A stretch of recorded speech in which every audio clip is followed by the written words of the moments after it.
for today's video, lalaman tayo ng bonggang-bongga dahil magluluto ako ng butter garlic shrimp. Ayan na po yung mga ingredient. Pinicturean ko na. Inuna kong niluto ang butter. Dahil pinainit ko yung kawar. Tapos nilagay ko yung butter. Then after ng butter, nilagay ko ang bonggang bawang. Konti lang naman kasi yung shrimp ko, kaya konti lang yung bawang.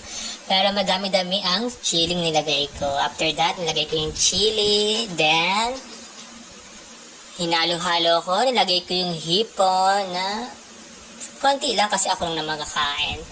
Tapos, nilagyan ko ng magic sarap, tsaka paminta. Nasira ang diet ko dahil sa butter garlic shrimp na yan. So, halika, alam mo na tayo. Luto na yan maya-maya. Babesh! Panoorin nyo lang sa matapos. Thank you!